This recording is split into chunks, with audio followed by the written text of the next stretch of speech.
Before the world grabs your attention, take a moment to grab your soul back. Each morning offers you a secret doorway, not to the noise, but to yourself. As the Buddha said, what you feel, you attract. What you imagine, you create. Yet most people wake up only to fall back asleep. Not in bed, but in life. Scrolling endlessly, thinking thoughts that aren't even theirs, chasing a reality that leaves them exhausted. But what if your morning became your power? What if the first thing you said to yourself could shape your entire day? Your mood, your peace, your focus, your life. In this video, you'll discover 5 powerful truths to tell yourself every single morning, rooted in Buddhist wisdom, emotional clarity, and deep inner transformation. The 5th one might just free you from everything you've been holding on to. We'd love to hear your thoughts. If you're not sure what to say, just type "My morning, my power" in the comments.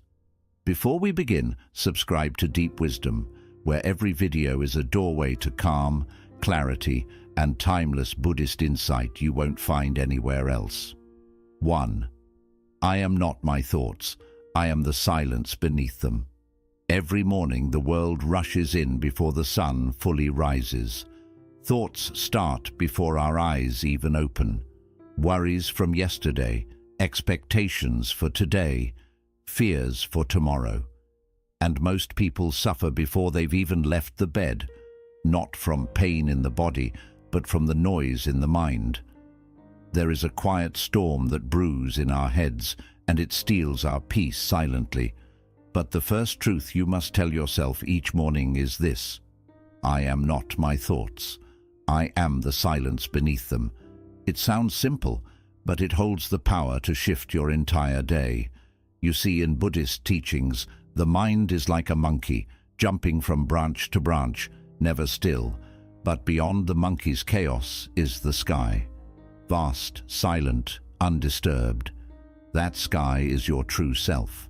The mind thinks, judges, predicts, reacts. But you are the one who observes. When you begin the day by identifying with your thoughts, you tie your soul to their fluctuations. If your thoughts are anxious, you feel anxious. If they're self-critical, you carry shame. But none of that is you. You are the space that holds the thoughts, not the thoughts themselves. And this is why most people suffer before breakfast. They never pause to notice. They wake up already inside their mind, already believing the morning narrative their thoughts are spinning. I didn't sleep enough. I'm already behind. Today's going to be difficult. Without knowing it, they let their mind speak first and their spirit second. But a mindful morning is built by reversing that. Let your spirit speak first. Tell yourself, I am not these thoughts. I am the stillness, watching them pass. This truth changes everything, because once you create that space, just a moment of awareness, you're no longer trapped in the storm. You are sitting beside it, calmly, like a monk beneath a Bodhi tree, unmoved by the wind. When you observe instead of react, you give yourself the gift of choice. This is what meditation teaches us, not to suppress the mind, but to witness it. The suffering begins when we become our thoughts, believe them blindly, and let them define our inner state. But liberation begins when we see them gently and remember that we are the seer, not the seen. You are not the voice in your head. You are the awareness that hears it. And the more you rest in that silence, the more power you reclaim. So tomorrow morning, before the world has a chance to enter your mind, pause. Sit at the edge of your bed, close your eyes, breathe in, and speak this quietly to your heart. I am not my thoughts. I am the silence beneath them. That one truth is enough to begin rewriting the script of your life, because the way you begin your day becomes the way you live your life. Can you sit with your mind without becoming it? That's the real question. Don't rush to answer it. Just carry it with you, like a lantern in the early hours. Let it guide your morning. Let it soften your reactions. Let it bring you back home to the quiet place where you always belong. Because peace doesn't begin when the world calms down. It begins the moment you remember who you truly are. Everything I need already exists within me. In the early hours, when the light is still soft and the world is just beginning to stir, there's a subtle illusion that creeps in, a quiet lie that whispers, "You are not enough." It arrives before your feet touch the ground, a thought that says you must become more, achieve more, prove more. And in that moment, you begin to chase. But before the first step of the day is taken, remember this truth. Everything I need already exists within me. Buddhism teaches that suffering begins the moment we believe something outside us will complete us. The moment we forget our wholeness, we start grasping at success, approval, love, validation. It becomes a loop. We run toward things thinking they'll fill an inner emptiness, only to find that the more we run, the more distant peace becomes. Because peace cannot be found in things. It is already there, like still water beneath restless waves. In the morning, this illusion of lack is strongest. It's in the scroll through other people's lives, in the mental checklist of all you haven't done yet, in the comparison, the self-doubt, the rush to be more.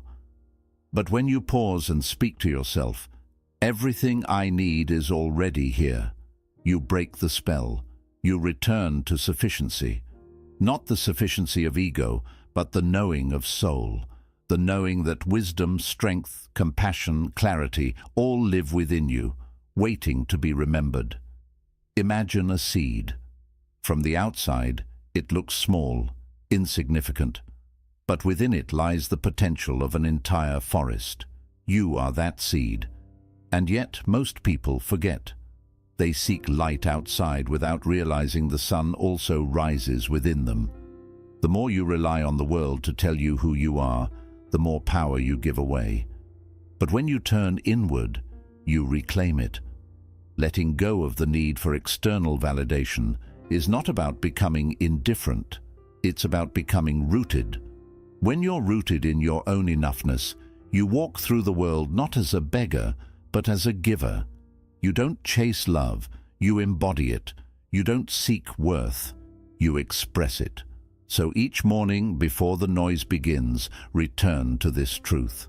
Place your hand on your heart, close your eyes, breathe gently, and remind yourself, everything I need already exists within me. Let those words sink in like warm light into your bones. Before you chase, do you know what you already carry? Sit with that question. Let it unravel the illusions. Let it open the door to a quiet strength inside you, because the world will always ask for more, but peace only asks you to remember you already are. Nothing outside me has the power to disturb my peace. There is a quiet strength that lives inside you, a strength not born from force, but from stillness. Each morning the world begins to stir, and with it, energies rise, chaos, noise, demands, expectations. Some will come to you with anger, some will bring judgment, some will simply move through life in a storm. And without awareness, you absorb it. But here is a truth that can change your entire day. Nothing outside me has the power to disturb my peace. You are not a sponge, meant to soak up the moods of others. You are a mirror, meant to reflect without attachment. In Buddhism, we learn that suffering often comes not from what happens, but from how we carry what happens. The moment you internalize another person's chaos, you lose your own center. You hand over your inner stillness for a moment of emotional reaction. But peace, true peace, is built by reclaiming that power. To live with calm in a chaotic world is not weakness, it is mastery. The mistake many make is believing that detachment means emotional coldness. It does not. Spiritual detachment is not a closing of the heart, but an opening of awareness. It is loving without losing yourself, helping without holding, listening without absorbing. Imagine a deep, still lake. Stones may be thrown, winds may blow, but the depths remain undisturbed. This is the practice. To let the world touch the surface, but never shake your foundation. You are not responsible for the weather of other people's minds. Their anger is not yours. Their fear is not yours. Their projections do not define you. What defines you is how you return to yourself after being pulled. Can you breathe instead of react? Can you witness instead of absorb? Can you remain soft even when the world is sharp? These are not small questions. These are paths to liberation. Each morning you get to choose. Will you carry the world on your shoulders, or will you walk through it with rooted calm? The first creates tension. The second creates freedom. Say to yourself gently, "Nothing outside me has the power to disturb my peace." Let it be a reminder, not just of resilience, but of truth. Because no one can enter the quiet sanctuary of your mind unless you open the door. No one can steal your calm unless you forget it is yours. As your day unfolds, you will face noise. But noise only becomes suffering when you hold it tightly. Practice letting it pass, like clouds through the sky, like wind through a field. Respond with love, but anchor in stillness. Speak with clarity, but root in silence. Return again and again to the breath, the center, the place untouched. What if your calm was your greatest act of rebellion? What if your soft presence, your unshaken peace, became your most powerful offering to the world? Let that be your path. Let peace become your default, not your reward. Because the most sacred thing you can protect is your inner quiet. 4. Today, I choose presence over pressure. Most people wake up already running, not with their feet, but with their mind. The pressure begins before the eyes fully open. Tasks to complete, messages to reply to, responsibilities waiting like an army outside the bedroom door. It's easy to forget that mornings are sacred. They're not meant to be consumed by urgency, but to anchor you in clarity. This is the truth to carry into the start of each day. Today, I choose presence over pressure. When you rush your morning, you rush your life. You start the day not as a mindful being, but as a machine, reacting, hurrying, checking, chasing. And before you've taken your second breath, the day is already in control of you. But Buddhism reminds us, again and again, to return to your breath. Return to this moment, because this moment is the only place where life truly lives. The Buddha once said, "The trouble is you think you have time." We often live as if life is waiting for us somewhere down the road, after the inbox is cleared, after the meeting ends, after we've accomplished just a little more. But life doesn't begin when the to-do list is done. Life is happening now, in this inhale, in this exhale, in a quiet sip of tea, in a ray of sunlight warming your skin. And when we forget that, we lose the very thing we're working so hard to find: peace. Pressure is often just an illusion disguised as urgency. It convinces us that rushing is essential, that multitasking is a strength, that feeling overwhelmed means we're achieving something. But pressure only pulls us away. It disconnects us from the softness of the present. It blinds us to the quiet miracles happening all around, the sound of a child's laughter, the beauty of the early morning sky, the calm joy of doing just one thing with your whole heart. Presence, on the other hand, is your true home. It asks for nothing but your attention, no performance, no perfection, just your willingness to show up fully to what's here. The mind will always want to wander to the future, to the past, to anywhere but now. But your strength lies in gently bringing it back to this breath, back to this moment, back to this step, back to this life. So when the morning arrives, don't begin with your to-do list. Begin with a breath, a pause, a hand resting on your heart. Speak to yourself with kindness. Today, I choose presence over pressure. And notice what happens. The urgency begins to soften, the noise fades, and you begin to move, not from stress, but from awareness. You still take care of what needs to be done, but you move with grace, not panic, with rhythm, not rush.